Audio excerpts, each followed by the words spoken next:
Hello and welcome to the channel. Today I wanted to talk to you about the nightmare that is buying vintage Rolex. And this is out of my personal experience, but I think it reflects the experiences of many others if you read online forums. My aim here is that my experience may help others because you have a lot of resources online and you have a lot of things that you should know before you get into this world. So let's start by the obvious. Vintage watches, and especially vintage Rolexes, are extremely collectible, especially older sports models like the 1675 that I have here. This is from my personal collection. But of course you have many other incredible timepieces, the 1680, the 1513, and of course many other more vintage references. So let me tell you my personal story about this watch. I've been looking for a 1675 for a long time. The 1675 is so classical, so pretty, that it's impossible not to succumb to its sirens. And of course I had made my research. I had read especially a very good site on 1675s that I'm gonna put in the link in the description. But there's a site that is very comprehensive and relates a lot of things about this watch, things that you have to look for when buying this watch. And it's tens of pages. It's very long. It deals with every single reference. It has detailed pictures. It has everything on it. So I researched there, and after all this research, I set on to looking for this timepiece. When I looked at this reference, I looked for the obvious things. So first, of course, the case that is in very good condition, the markings at 6, the reference number, and of course at 12. I looked for the crown, I looked for the case shape, the crown shapes, the bezel, and the only thing that I saw wrong with this watch was the fact that it had an aftermarket bezel with the overhanging tools. The patina is beautiful, the hands are beautiful, everything is nice. However, I took it to a Rolex certified watchsmith who has the same model, the 1675, but he has a reference from the late 60s. He then tried this watch and he compared it to his, and he could tell that there was something fishy about it.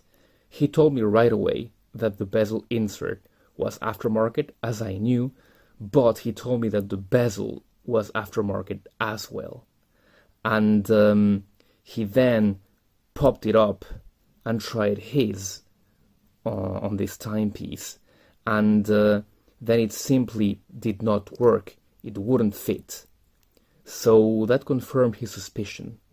And then he looked closer, and I don't know if you can pick it up, but this GMT hand looks weird as well.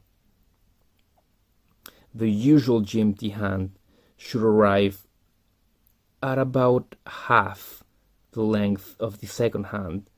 This one goes almost all the way to the rehot. Then he tried for the loom, and he saw that these hands, that in the pictures and even when you look at them, they almost totally match the markers. He saw that they were replacements as well. I don't know if they were replacement Rolex, but they were not from the same watch. If you can see, they still glow. Maybe you can see it here, but the hands, there you go, they still glow when the rest of the watch doesn't glow. So if I am spending this much money, I want my watch to be pretty much perfect. So this watch, with all the doubts surrounding it, is going back to where I bought it from. So that was my latest experience, but I've had, sadly, other bad experiences buying vintage Rolex watches. My first experience was with a vintage 1601 Rolex Datejust, and that was my first Rolex, and it was a very, very nice timepiece, a beautiful timepiece with a beautiful dial, and for me it was, well, just perfect.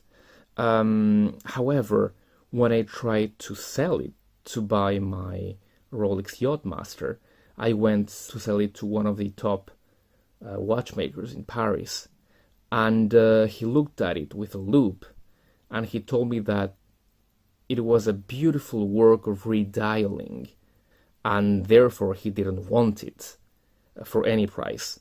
So even though, even myself with a loupe, I would have looked at it and I wouldn't have found any flaw, but with his expert eye, he did find flaws, and he told me it was a redial. And again, this was from a very reputable seller who maybe even didn't know about that. So bottom line is, when you're buying vintage Rolex, especially these very valuable timepieces, even sometimes knowledge is not enough.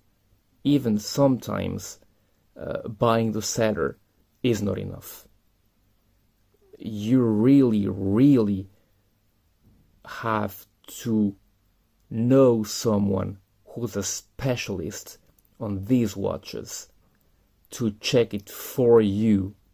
And even though it may cost you a bit, but you know that your investment will be covered. Because even though the seller might have an idea like I do about this watch, they don't know the very small intricacies of vintage Rolexes, of all the reference, of everything that can go wrong. And so much can go wrong that you really, really need to take it to somebody who's extremely knowledgeable of these vintage timepieces, so he can tell you if you bought a good piece or not. You don't only need an expert, but you need him to take time and to make a proper assessment of the watch. And finally, my latest experience was with an Explorer 2 wide dial, and this was from a reputable seller as well, on Chrono24. When I bought the watch, after a lot of negotiation, a lot of back and forth, I did not receive the same timepiece that I had thought that I bought. The one that I had received had big dents. And the seller had confused the watches, and by the time he got me this watch, the one that I thought that I had bought was gone. So I returned, sad story again, I returned the watch because the dents were just too big, too deep. There was nothing that could be done about it. And I just returned it, and I didn't get my I didn't get my Explorer 2 Polar dial when it was still at a good price, because now it's just gone crazy. So maybe I am doomed. Maybe you can tell me if you've had good or very good experiences at buying vintage Rolexes, but I have not. I have been thinking about maybe just dropping it and buying a modern reference, but these watches, I mean, look at it. They are so beautiful. They're so nice. Even this one that is doubtful, they're so pretty that, I don't know, they have a kind of magnetism for me. So I think I'm going to try once more to get a good 1675, and if it doesn't work this time, I'm going to drop vintage Rolex once and for all and just concentrate on more modern versions. So maybe your experience is different. Maybe you have had great experiences. Maybe you don't know, and I really hope that this is not the case, but maybe you don't know that your vintage Rolex has some flaws. What do you think? What has been your experience with vintage Rolex? Maybe you have had more luck than I. So please do let me know in the comments. Don't forget to like this video if you liked it, and to subscribe if you want to see more content like these. And I'll be seeing you in the next one. Goodbye.